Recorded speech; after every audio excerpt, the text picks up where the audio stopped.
നമസ്കാരം. ചതുരംഗത്തിലേക്ക് സ്വാഗതം. സംസ്ഥാന സ്കൂൾ കലോത്സവത്തെ ഗിന്നസ് ബുക്കിലേക്ക് കയറ്റാനുള്ള പരിശ്രമത്തിലാണ് നമ്മുടെ വിദ്യാഭ്യാസ വകുപ്പ്. എന്നാൽ സംസ്ഥാന സ്കൂൾ കലോത്സവം തന്നെ ധൂർത്തും നിയമങ്ങൾ പാലിക്കാതെയും അശാസ്ത്രീയമായും നടത്തുന്നതാണ് എന്ന് കേരള രക്ഷാസേന ആക്ഷേപിക്കുന്നു. മാത്രമല്ല, കലോത്സവത്തിന് തന്നെ നിലവിലുള്ള നിയമങ്ങൾ ലംഘിച്ചുകൊണ്ടാണ് ഈ മത്സരങ്ങൾ നടത്തുന്നത് എന്നും വിശദീകരിക്കുകയാണ് ഇവിടെ. ഒന്നാമത്തെ ആരോപണം സംസ്ഥാന കലോത്സവത്തിൽ വരുന്ന ധൂർത്താണ്. കോടിക്കണക്കിന് രൂപ കലോത്സവത്തിന് വേണ്ടി ചിലവഴിക്കുമ്പോൾ ലക്ഷങ്ങൾ മാത്രം ചിലവഴിച്ചാൽ പരിഹരിക്കാവുന്ന അനേകം പ്രശ്നങ്ങൾ വിദ്യാഭ്യാസ വകുപ്പിൽ തന്നെ നിലനിൽക്കുന്നുണ്ട്. അതിന് പണം മുടക്കുന്നതാണോ, കോടികൾ ഈ കലോത്സവത്തിന് വേണ്ടി മുടക്കുന്നതാണോ നല്ലത് എന്നതാണ് ആദ്യത്തെ ചോദ്യം.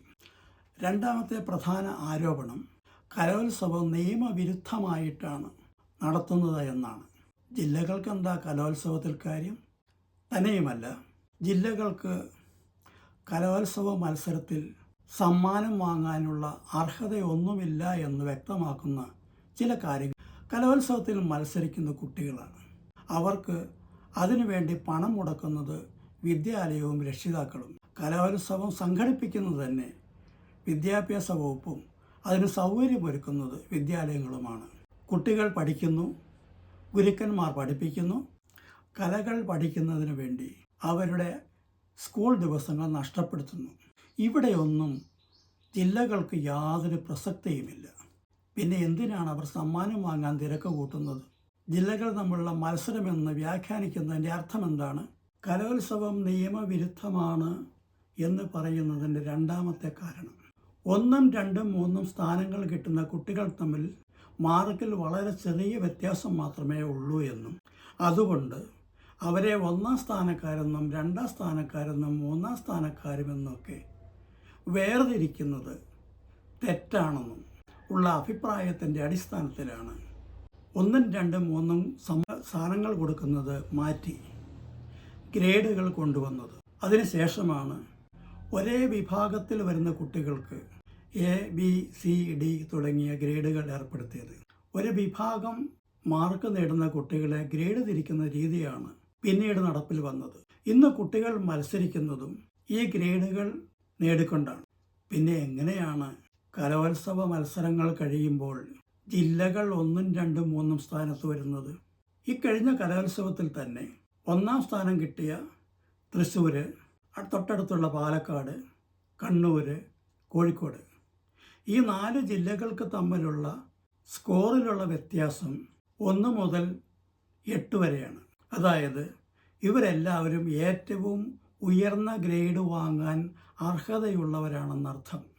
അങ്ങനെ കേവലം ഒരു മാർക്കിൻ്റെ വ്യത്യാസത്തിൽ, ഒരു സ്കോറിൻ്റെ വ്യത്യാസത്തിൽ 1ാം സ്ഥാനവും 2ാം സ്ഥാനവും വേർതിരിക്കുന്ന അവസ്ഥ ഈ നിലവിലുള്ള കലോത്സവ നിയമത്തിന് എതിരാണ്.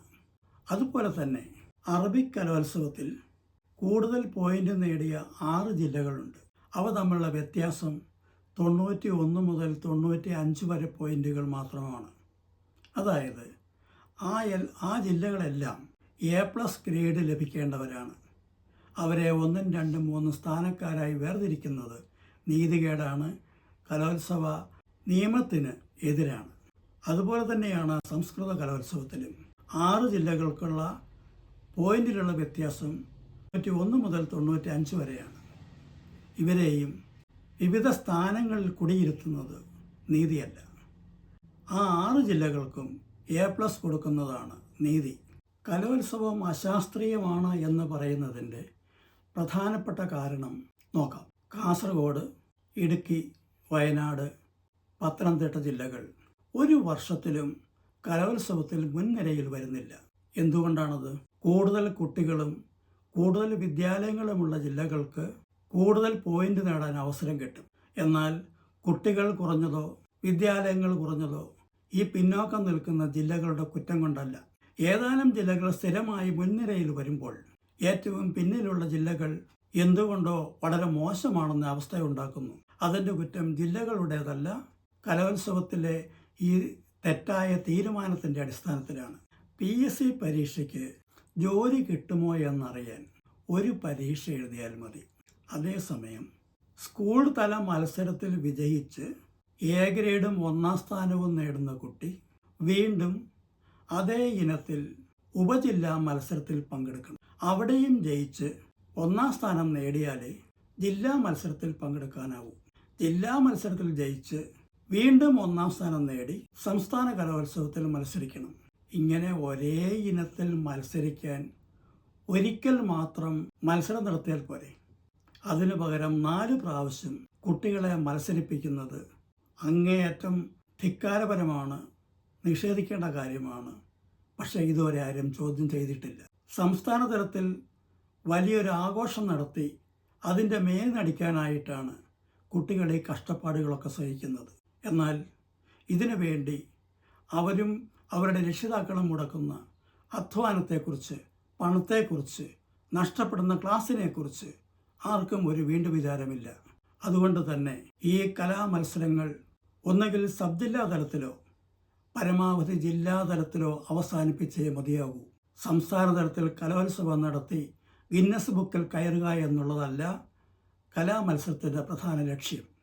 അതുകൊണ്ട് പഠിക്കാനുള്ള സമയവും പണവും അധ്വാനവും പാഴാക്കുന്ന ഈ കലോത്സവം, സംസ്ഥാനതല കലോത്സവം ധൂർത്താണ്, അശാസ്ത്രീയമാണ്, നിയമവിരുദ്ധമാണ്. അതുകൊണ്ട് ഈ കലോത്സവം സംസ്ഥാന തലത്തിൽ നടത്തുന്നത് അവസാനിപ്പിക്കണമെന്ന് കേരള രക്ഷാസേന സർക്കാരിനോട് ആവശ്യപ്പെടുന്നു. ഈ വിഷയം ചിന്തിക്കുന്നവരുടെ പരിഗണനയ്ക്കായി സമർപ്പിച്ചുകൊണ്ട് ഇന്നത്തെ വാക്കുകൾ അവസാനിപ്പിക്കുന്നു. നന്ദി.